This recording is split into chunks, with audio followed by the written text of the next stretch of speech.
Hey now, what's going on, everybody?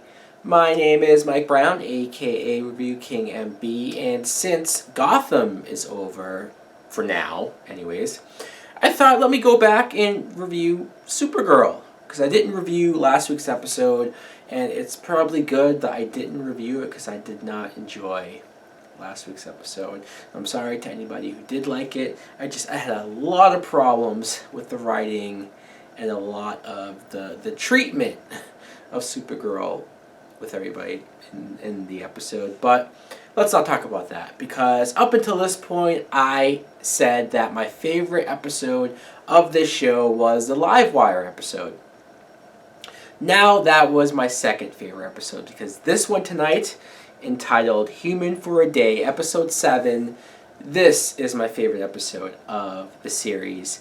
The show's won me back over. Again, last week I was really disappointed with a lot of stuff, not just with Red Tornado, but just again, General Lane, like he was written so poorly in my opinion. Too much to talk about there. But this, just they got everything right, really.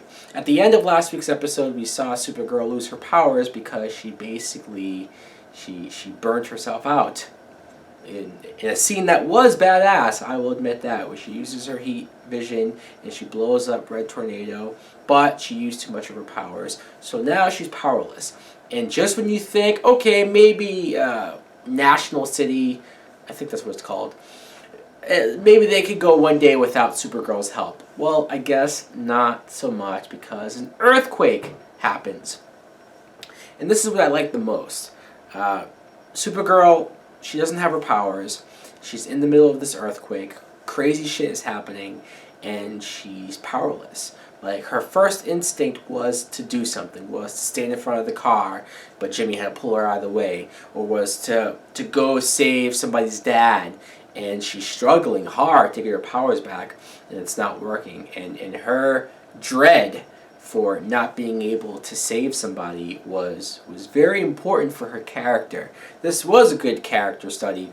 I mean, maybe I'd like to see what it would be like if she couldn't save somebody with her powers. Like, even with her powers, she couldn't save somebody. That might be something to do later. But even her powerless, and she couldn't do anything to save this guy who was dying on the ground. That was very powerful to see her so broken up and shaken over that. And then the part where somebody breaks into a store with a gun, and she decides to put her costume on anyways and talk the guy down. And that also was a very powerful scene, because she easily could have been shot. She could have died, and she took the risk anyways because she didn't want to sit back and not do anything about this. Again, this is something that really made me, you know, if I didn't like her already, I love her now as a character. Great moment of her taking the gun from him and Jimmy taking the pictures of it. Just a great image. And let's talk about Maxwell Lord really quick. He is quick to use this opportunity when Supergirl wasn't around to put her down in the news. I thought that was funny. I like him. I mean, he's somebody you like to hate. He is the bad guy. He is very much against Supergirl. But hell, I even like the fact that he was smart enough to, like he said, he did research on Superman, so he knows that Supergirl has lost her powers. He knows that it's taking longer than it should for her to get them back. It's just, he's a very interesting, fascinating character. He's a guy who is sort of her Lex Luthor, but he was even out on the streets helping people. Maybe he was doing that for the cameras, who knows, but still, he's a fascinating character. I'm looking forward to seeing more of him and why he is so obsessed with getting rid of Supergirl. I want to talk about Cat Grant, because you could say that they've regressed in a way of showing her human side, her real side, especially when she was trying to connect to Kara. She's kind of back to being a bitch to Kara. Okay, fine, but since Kara didn't have her powers and she was sick in the morning at the office, I actually found it quite amusing and funny when she was going crazy about who sneezed, and she found it was Kara, and she was like, "You never get sick. That's the best part of you." And she didn't want to take the coffee, and she was like, "Don't don't exhale as you leave the office. It was over the top, but I don't know. This is one of the few times of Cat Grant being a bitch that made me laugh. I should talk about Win. So Win, of course, is in love with Kara. We've known this for so long. At this point, I'm sick of it. I'm sick of this guy who's pounding away over this girl who, I get it, you know, I'm sure we've all been there. We've all liked a girl who didn't like us back or didn't see that we liked her. But it's just, I don't know, maybe it's just, maybe I should relate to him more. I just don't care to watch this, you know. You're sick of seeing this guy with the puppy dog look on his face when he walks in and sees her hugging Jimmy or James. It's like, dude, what are you expecting from this? She's never once shown that she's liked you back. You're really just holding out for no other fucking reason.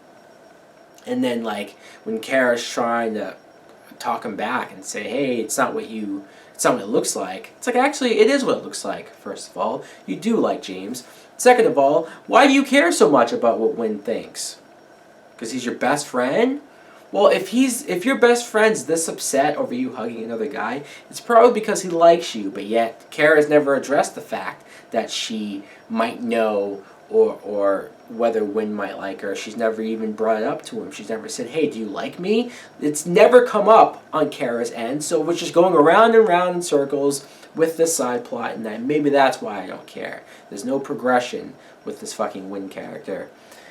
Of course, this is the moment, though, where Kara gets her powers back, because Jimmy tries to save people in the elevator. He falls, and the adrenaline just, I guess, gets her to get her powers back, and she saves him. She went around and started saving people around the city, so all of that I liked. But let's talk about what also happened with Alex, Kara's sister, who was sort of watching Hank Henshaw for obvious reasons after finding out that he was the last person to see her dad alive. And she was on him. Now, the whole time of her being suspicious of him, even when the alien gem broke out and she thought that maybe Hank was behind it. Maybe it was me the whole time, sort of. I never thought Hank was bad. I didn't know what the secret was.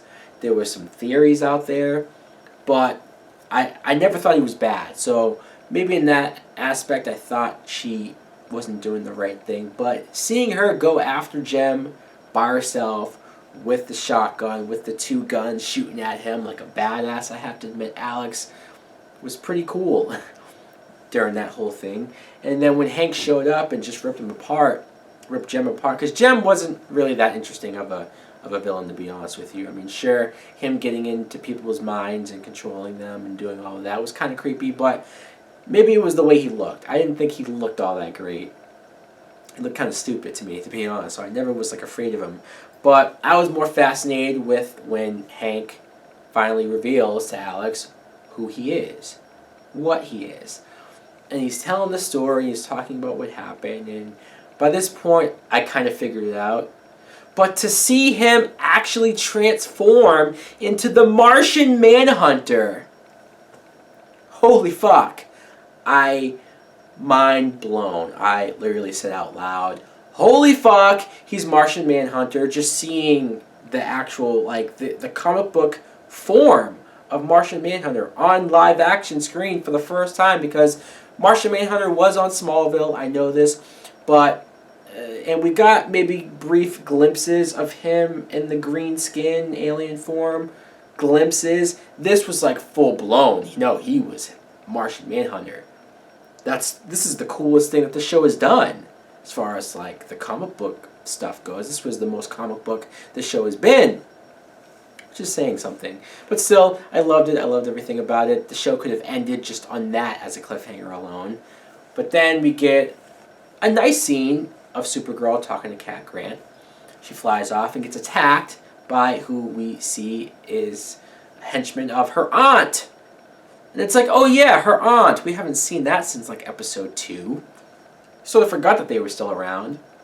Next week's the mid-season finale, so we'll see how that goes. I've been very back and forth on this show. There's been some lame episodes, some just okay episodes, and a couple of really good episodes. So I hope next week is really good. I hope so. Anyways, guys, let me know in the comments below, what did you think of tonight's episode? What did you think of the reveal of Martian Manhunter? And what do you think? Am I being too harsh on the show, or do you think it's good, just on its own? Thanks for watching. Like, comment, subscribe. Later!